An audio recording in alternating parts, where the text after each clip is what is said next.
All right, so continuing today's lecture, lecture 5, on patterns of non-Mendelian patterns of inheritance. We're talking about maternal effects, and these occur when phenotype is determined by the mother's genotype. So, parents both contribute genes to progeny. These genes help determine progeny phenotype, but you can also get effects on progeny phenotype that are generated by whatever the mother's genotype is. So, for example, in a certain snail, the shell can be coiled to the right or to the left. And if they're coiled to the right, they're dextral, and if they're coiled to the left, they're sinistral. The direction of coiling is determined not by your own genotype, but it's determined by whatever your mom's genotype was. And this effect is controlled by probably RNA transcripts, frankly, that are laid down in the egg by the female that are expressing the female's own genotype, and it's these transcripts that are controlling coiling direction in the developing embryo. So, coiling is determined by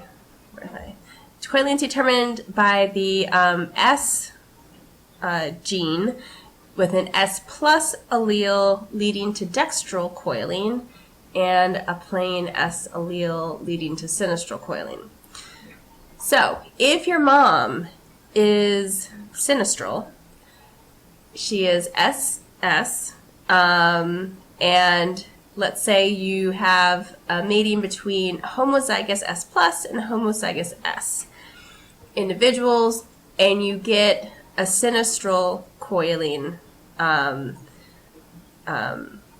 progeny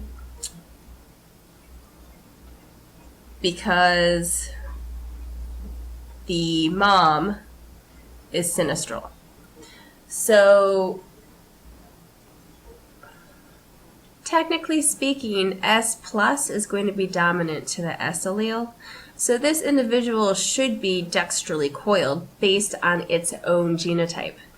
But because its mom was sinistral, she's only laying down transcripts from these two alleles in the egg, and this leads to sinistral coiling in this individual. Now, if this individual, because these snails are hermaphroditic, they can self-fertilize. If you self-fertilize with this individual, you're going to get 3 possibilities of S plus S plus, S plus S, and SS. But because the genotype of this individual determines dextral coiling, all of its progeny are going to be dextral, regardless of the genotype that it carries. So, because this individual has one S plus allele, it's going to cause dextral coiling in all of its offspring.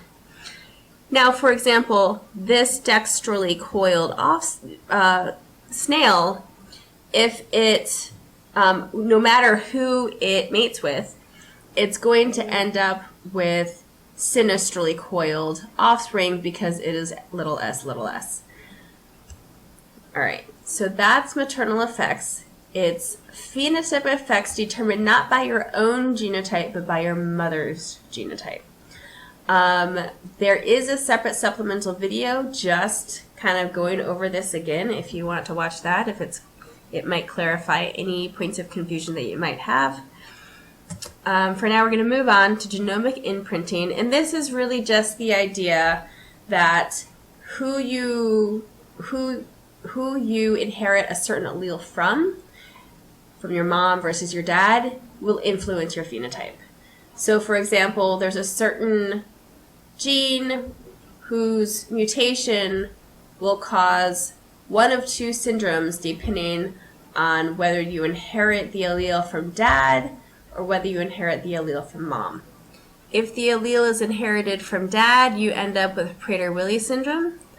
if you inherit the allele from mom, you get Angelman syndrome. This is a phenomenon known as genomic imprinting. Oops. There we go. All right.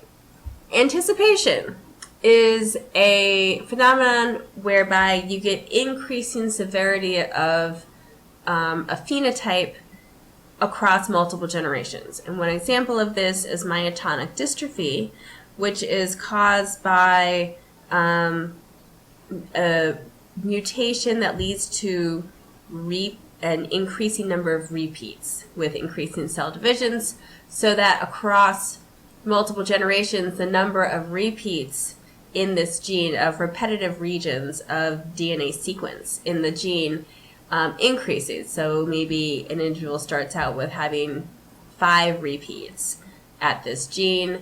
In the next generation, maybe there's 6 or 7. In the next generation, maybe there's 8 or 9. And the increasing number of repetitive motifs in the DNA sequence is associated with increasing severity of symptoms. And that's anticipation. When you have an increasing expression of a certain phenotype across multiple generations. Gene by environment interactions occur when you have the same phenotype, the same genotype can give different phenotypes in different environments. And so this is the idea being that expression at a certain locus can depend on the environment. So for example, in fruit flies and Drosophila, you have a mutation called vestigial. And vestigial is going to lead to very small, underdeveloped wings at low temperatures. But at high temperatures, or at even normal temperatures, but if you increase to higher temperatures, then expression of that phenotype is suppressed such that you end up with a wild type phenotype.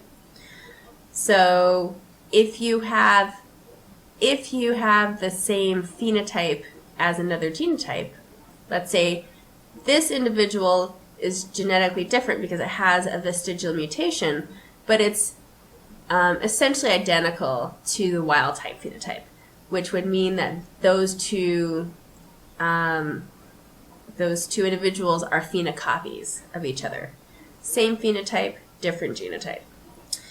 Another temperature-dependent example of variation in gene expression is the Himalayan mutation in rabbits, where if they have this mutation, they express pigment only in cooler regions of the body, like the nose, the tail, and the legs and the ears.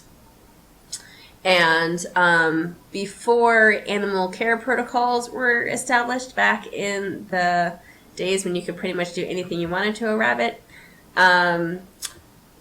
somebody decided to take sort of like a cold pack and just shave the back of a rabbit and stick a cold pack on its back, such that when the hair grew back, it grew back black because that region of the body was perpetually cooler. So that's one example of gene by environment interactions. Okay, and that's the end of that lecture. Now you know what phenocopies are, so you can finish the worksheet.